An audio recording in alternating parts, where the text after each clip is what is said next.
71세 상원의원 급사가 드러낸 미국 정치권의 고령화 시한폭탄. 전 세계에서 가장 명성 높은 요양원이라는 농담 섞인 별명을 가진 곳이 있습니다. 바로 미국 연방 상원입니다. 70대는 물론 80대 의원도 적지 않은 탓에 붙은 별명인데요. 최근 이 별명이 다시 화제가 된 사건이 있었습니다. 도널드 트럼프 미국 대통령의 최측근으로 꼽히던 린지 그레이엄 상원 의원이 71세의 나이로 갑자기 사망하면서 미국 정치권의 고령화 문제가 다시 도마 위에 오른 것입니다. 사실 그레이엄 의원은 상원 의원 중에서 특별히 나이가 많은 축은 아니었습니다. 뉴욕타임스 보도에 따르면 미국 상원 의원의 평균 연령은 약 66세이고 그레이엄 의원과 동갑이거나 더 나이가 많은 의원이 전체의 3분의 1을 넘습니다. 그럼에도 현직 상원 의원이 갑작스럽게 세상을 떠나자 고령의 의원들이 업무를 감당할 만한 체력과 정신력을 갖추고 있는지에 대한 의문이 다시 제기되는 분위기입니다. 상원 임시의장을 맡고 있는 척 그레슬리 의원은 무려 92세로 대통령 유고시 승계 서열 3위에 해당하는 인물이고 강성 진보의 상징인 버니 샌더스 의원도 84세입니다. 상원 안에는 80대 의원만 7명이 있고 하원과 상원을 합치면 전체 의원의 거의 4분의 1이 70대 이상이라고 하니 미국 의회가 왜 요양원이라는 농담을 듣는지 짐작이 가실 겁니다. 이런 논란은 최근 공화당의 최장수 상원 1인자였던 미치 맥코널 의원이 뚜렷한 설명 없이 장기 입원하면서 이미 불거진 상태였습니다. 84세인 맥코널 의원을 둘러싸고 온갖 추측이 쏟아지자 상원 지도부가 진화에 나섰지만 왜 입원했는지는 누구도 시원하게 설명해 주지 않았습니다. 결국 맥코널 의원은 넘어져서 입원했고 경미한 폐렴 증상이 있어 당장 복귀는 어렵다는 입장을 뒤늦게 밝혔는데 이는 그레이엄 의원 사망으로 커진 고령화 논란을 의식한 대응으로 보입니다. 미국인의 평균 은퇴 연령이 남성 64세, 여성 62세인 것을 생각하면 70대와 80대에도 현역을 유지하는 정치인들이 일반 대중의 삶과 얼마나 동떨어져 있는지가 드러납니다. 오바마 행정부 시절 백악관 비서실장을 지낸 랍 이메뉴얼은 아예 의원들이 75세가 되면 워싱턴을 떠나야 한다고 주장해 왔을 정도입니다. 물론 100세 넘어까지 상원 의원직을 유지했던 스트롱, 서몬드나 51년간 상원 의원을 지내다 92세에 세상을 떠난 로버트 버드 같은 전설적인 인물들을 생각하면 지금의 70대, 80대 의원들이 억울할 수도 있습니다. 참고로 서몬드 의원의 사망으로 공석이 된 자리를 채운 인물이 바로 이번에 세상을 떠난 그레이엄 의원이었다는 점도 흥미롭습니다. 미국 대통령들도 고령화 논란에서 자유롭지 못한데요.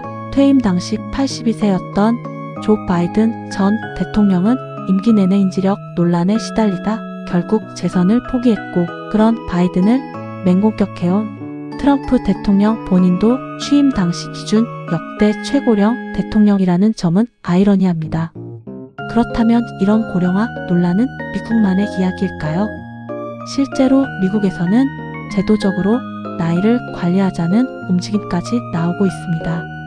인구수가 적은 노스다코타주에서는 임기 종료 1년 전까지 81세 이상이면 상하원 의원에 출마하지 못하도록 하는 주 헌법 개정 투표가 실시될 정도로 전국적 관심사가 됐습니다.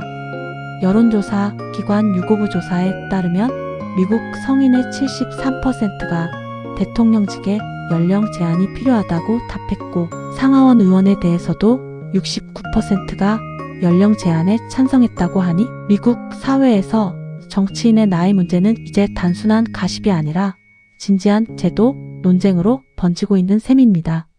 미 의회조사국 자료를 보면 하원 의원 평균 연령은 1987년 50.7세에서 2025년 57.9세로 상원은 같은 기간 54.4세에서 63.9세로 올랐고 연방 판사의 평균 연령도 67.7세에 달한다고 합니다. 흥미로운 점은 미국 대기업들은 이미 최고 경영자나 이사회의 연령을 72세에서 75세 정도로 제한해 세대 교체를 유도하고 있다는 겁니다. 기업은 나이를 관리하는데 국가의 방향을 결정하는 정치권은 오히려 고령화가 심화되고 있다는 문제의식이 커지는 이유입니다. 반면 독일 연방의회 의원의 평균 연령은 47.3세, 프랑스 하원도 50세가 채 되지 않는 수준이어서 미국이나 한국과는 확연히 다른 모습을 보여줍니다. 국제의회 연맹 통계에 따르면 전 세계 30세 미만 의원의 비율은 전체의 1.9%에 불과하고 의회가 있는 나라의 30%는 30세 미만 의원이 단 한 명도 없다고 하는데 그나마 스웨덴이나 노르웨이, 핀란드, 에콰도르처럼 20대 의원 비율이 10%를 넘는 나라들도 있습니다. 그렇다면 우리나라는 어떨까요? 한국 국회의 상황도 미국 못지않게 어쩌면 그 이상으로 고령화되어 있습니다.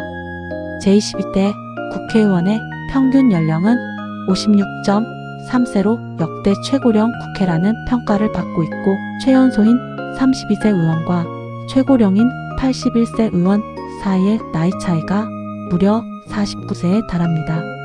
국회의원 당선인 평균 연령은 17대 총선의 51.6세에서 20대 총선 56.2세, 22대 총선 56.3세까지 선거를 거듭할수록 꾸준히 높아졌습니다. 더 놀라운 건 22대 국회에는 20대 의원이 단 한 명도 없고 30대 의원도 14명에 불과하다는 점입니다. OECD 회원국 국회의원의 평균 연령이 49.5세인데 반해 한국은 54.9세로 미국과 일본 다음으로 높고 30세 미만 의원 비율은 OECD 국가 중 유일하게 0%라는 불명예도 안고 있습니다. 이런 현실에 대해 우리 국민들은 어떻게 생각하고 있을까요? 한국일보와 오픈서베이가 2019년 실시한 설문조사에서는 국민들이 정치인들이 자기 세대의 목소리를 제대로 대변하지 못하고 있다고 느끼는 경우가 많았고 지역구 국회의원이 청년과 미래 세대를 위한 의정활동을 하는 모습을 보거나 들어본 적이 없다는 응답도 상당수였습니다.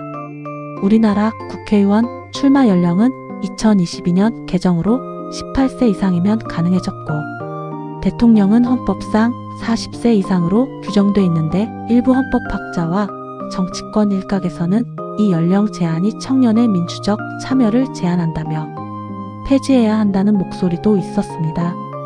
반대로 고령자의 인지 능력 저하를 우려하는 목소리도 만만치 않은데 다만 20대 못지않은 기억력을 가진 이른바 슈퍼노인도 많은 만큼 나이보다는 자질이 더 중요한 문제라는 반론도 꾸준히 제기되고 있습니다.